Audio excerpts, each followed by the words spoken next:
हर जन्म वरबो वठी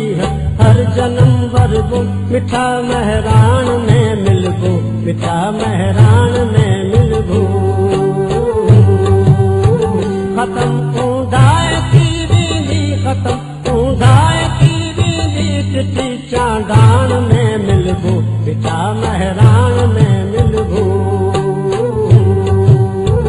वठी हर हर जन्म वरबो वठी हर हर जन्म वरबो मिठा महरान में मिलबो मिठा महरान में मिलबो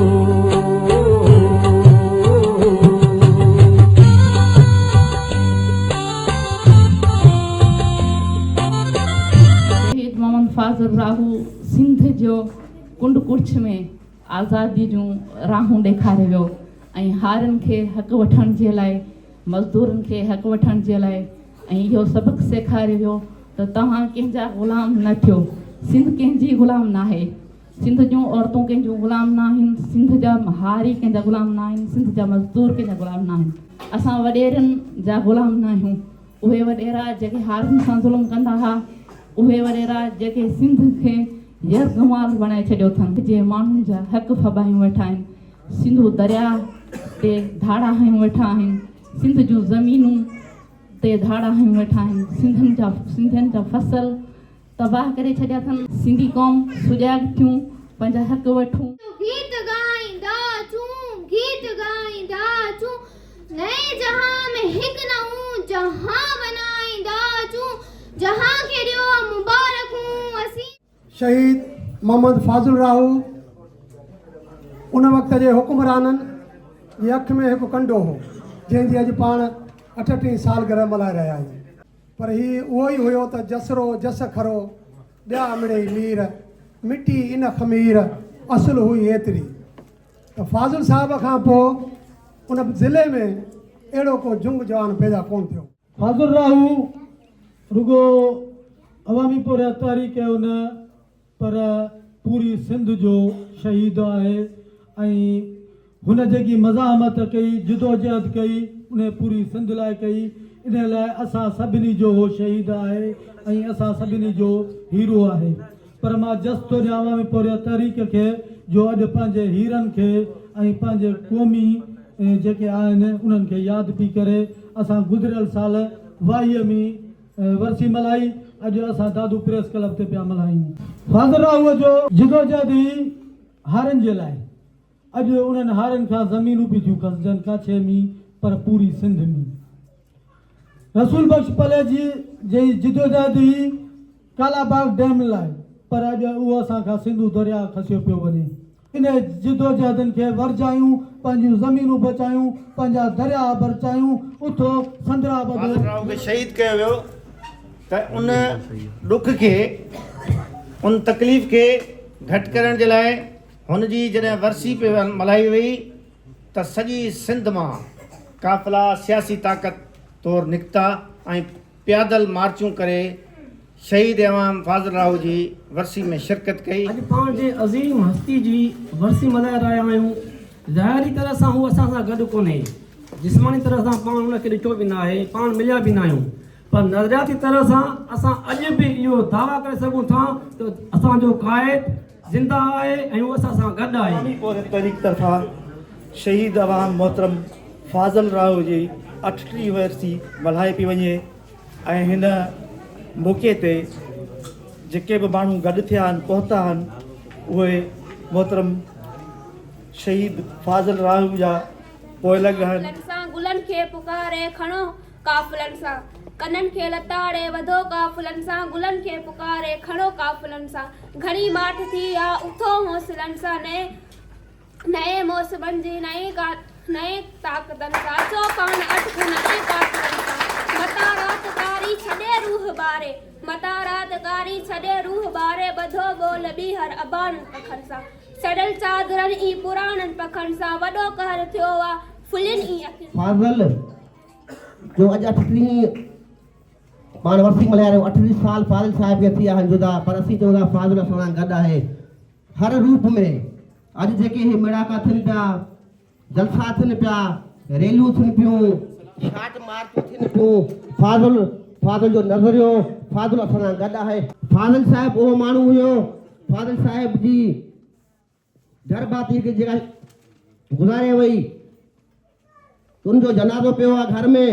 फाज़िल साहिब हिकिड़ो हारी अचे पियो, साईं मुंहिंजी जेको आहे घर वारी डिलीवरी आहे, मूंखे गाॾी ॾियो। फाज़िल साहिब जो आऊं तोसां गॾिजी हलां थो। घर में लाश पियो आहे, फाज़िल साहिब जेको आहे उन सां गॾु हली वियो हॉस्पिटल। दुखन में दी ऐं रुअण में रातूं लिकाया कहिड़ियूं लतीफ़ तोखां ॿुधाया कहिड़ियूं बिरह जूं बातियूं समन जो खाई छड़ियूं रे साईं खलूं तो खोलिन भला बेटाई उम्मीदूं आखिर वयूं थी आसूं असाई फुरजूं असाई फासूं असांजा लीडर असेंबली ले हज़ारे बासियो अचन था बासूं अंदर ॿाहिरि पुछन त काफ़र वठो वज़ारत ॾेन उबासियो हिते त बागी हिते त ॾोई सचाद सॾजन भला बेटाई। शहीद मोहम्मद फाज़िल राहू जी 8वीं वरसी मल्हाए रहिया आहियूं ऐं उनखे शहीद मोहम्मद फाज़िल राहू खे दिलि जे गहराइयुनि सां सुर्ख सलाम पेश कयूं था। शहीद मोहम्मद फाज़िल राहू हिकु हारियुनि जो, नारियुनि जो, ग़रीबनि जो, पोरियतनि जो हमदर्द, हॾ ॾोखी, दोस्त, बहादुर ऐं हिकु जीअ ॼाणण वारो इंसानु हुयो। शहीद मोहम्मद फाज़िल राहू पंहिंजी सॼी उमिरि अमली जदोजहद में गुज़ारी। शहीद मोहम्मद फाज़िल राहू हिकु अहिड़ो इंसानु हो जहिड़ो वरी कॾहिं न थियो आहे। अॼु सिंध जा जेके हालात आहिनि जंहिंमें सिंध सॼी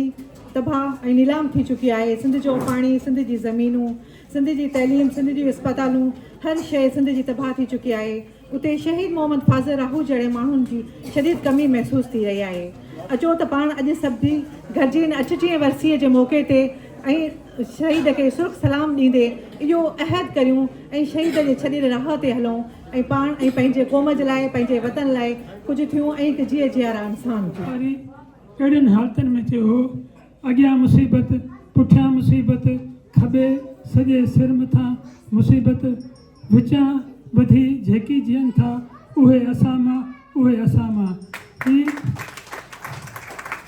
सचपच अहिड़ियुनि हालतुनि में एतिरनि दोस्तनि जो गॾु थियणु ऐं जदोजहद करणु ऐं थोरे अरसे में अवामी पोरे तारीख़ साबित थी ॾसियो आहे त फ़िकर पली जो ते फ़िकर फाज़िल ते हलंदड़ अवामी पोरे तारीख़ आहे। अॼु उन जा माण्हू जदोजहद हलनि पिया ऐं शानदार हलनि पिया। तस्बीह पढ़ी के शराबनि तहूरा ले तस्बीह पढ़ी के अंगूरनि जे लालच ते सजदा कया के शराबन तहूरा ले तस्बीह पढ़ी के अंगूरन की लालच ते सजदा कया को लाए के इबादत समझी झुकियो के जहन्नम जे धड़कन को खुतबा चया। ए मुझे किस्मत जा कातिब जरा गौर कर मुझे अमलन जी बेशक भली तौर कर। ए मुझे किस्मत जा कातिब जरा गौर कर मुझे अमलन जी बेशक भली तौर कर। मुझे पोरित हथन जो पढ़ी फलसफो ये मुझे पोरित हथन जो पढ़ी फलसफो पोए जे चाही तू मुखे पंजो चोर कर। अॼु हिन दादू शहर में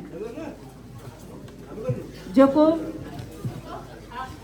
जदोजहद जी अलामत आहे, शऊर जो शहर सॼो वींदड़ आहे, रोशन ख़्याली जो शहर,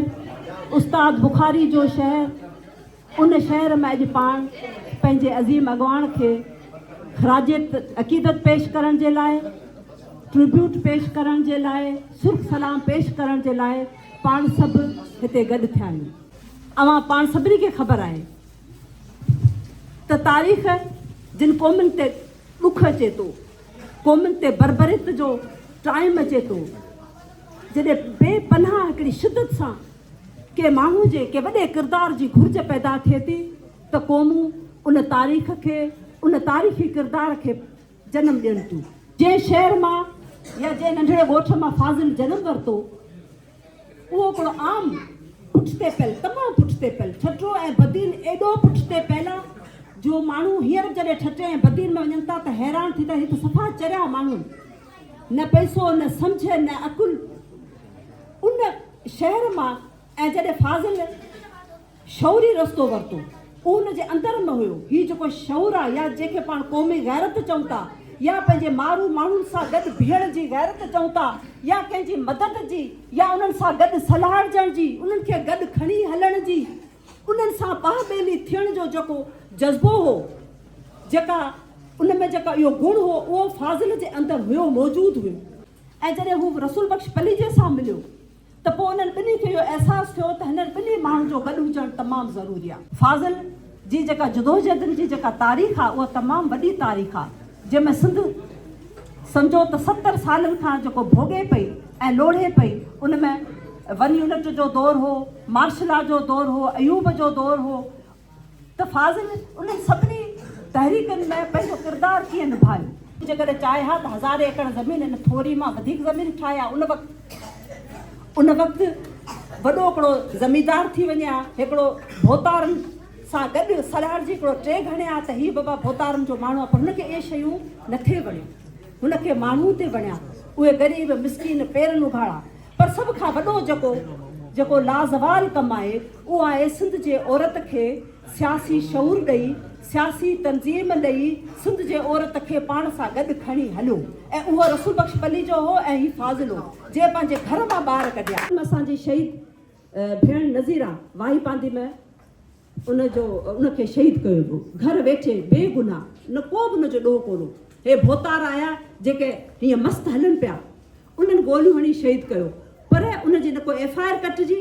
हाणे मर्द छा कनि, जिते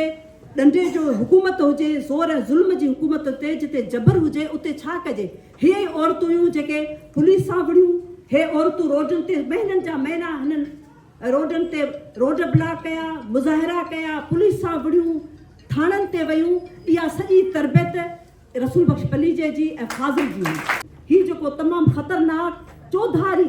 सिंध जे माण्हुनि ते हिकिड़ो राताऊं आहे। सम्झो त सिंधी क़ौम जो वजूद ख़तरे में आहे। सिंध जी हर शइ नीलाम ते लॻल आहे, जिते भोतार जेको आहे उहो हर शइ ॾेई पंहिंजी कुर्सी वठण जे लाइ तयारु आहे। सभु कुझु खणो, पर असांखे कुझु जी हुकूमत करणु ॾियो। उन्हनि खे इहा ख़बर कान्हे त उन्हनि सां अशर छा थींदो। हिकिड़ा जेके क्रिमिनल्स आहिनि, जेके माफ़ियाउनि जे हवाले असांजी हर हिकु ज़िले जी ज़मीन 1000 एकड़ जेका रिटन में बि कान्हे, जेका लिखत में बि कान्हे, कंहिंखे ख़बर कोन्हे त केतिरा एकड़ ॾिनी पई वञे। 1000 एकड़ हर हिकु ज़िले मां हिननि माफ़ियाउनि जे हवाले कया त माफ़ियाऊं बुख थियूं मरनि। हाणे हिननि खे रोज़गार करिणो आहे, क़ौमुनि जे नड़ीअ ते क़ौमुनि जी नस्ल कशी करे हे रोज़गार कंदा, हे कारपोरेशनूं हलाईंदा, हे पैसो ठाहींदा रत ते, क़ौमुनि खे नीस्त ऐं नाबूद करे, तहज़ीबूं ख़तमु करे, दरिया ख़तमु करे, क़ौमूं ख़तमु करे, हे पैसो कमाईंदा। हे फ़िक्र ऐं लाज़वाल जदोजहद, बेपनाह कुर्बानी ऐं कमिटमेंट, असीं इन सां ई असीं पंहिंजे क़ौम खे, पंहिंजे धरतीअ खे, पंहिंजे दरिया खे बचाए सघूं था। फाज़िल जा जेके बेपनाह लाज़वाल तहरीकूं हुयूं, इहे हिन दौर में इम्प्लीमेंट नथियूं कयूं वञनि, पर इहा सम्झो त इहो बि हिकिड़ो वार आहे त असांजे माण्हू खे नॉन पॉलिटिकल करे, असांजे माण्हू खे तंज़ीमनि खां परे करे, असांजे माण्हुनि खे मुनज़म डिसिप्लिन सां हली पाण मुरादो तमामु वॾी जेका जदोजहद आहे उहो नथी करे सघिजे। सिंध जे माण्हुनि खे 2-3 शयूं तमामु ज़रूरु करणु खपनि। सच रुगो भला दुश्मन खे चइबो आहे छा, सच रुगो मुखालिफ़ खे चइबो आहे छा।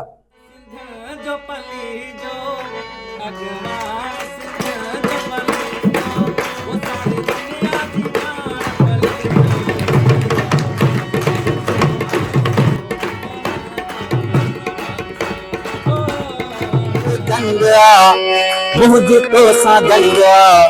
पलूत पेर कर परे ही घर पे, पलूत पेर कर परे ही जंग जंगा मुझको सा गंगा पलूत पेर कर परे ही घर पे, पलूत पेर कर परे ही घर पे। जनाब सिंध सबको पे पहुंच पकते रहे भाई जी कटा जटा पे गोर फिर मथा मथा गाना दम दलेर दब क्या अदाय तू थे अजू अदाय तू थे हवाई तन सखंगा नजर कर करे कपूर कर करे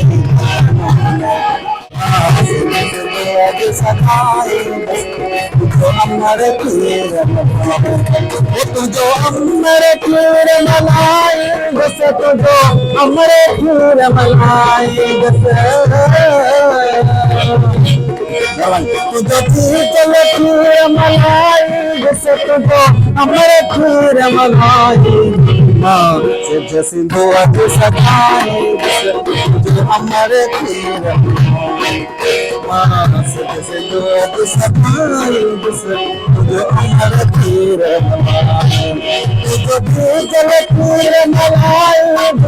तुझो अमर खीर मलाई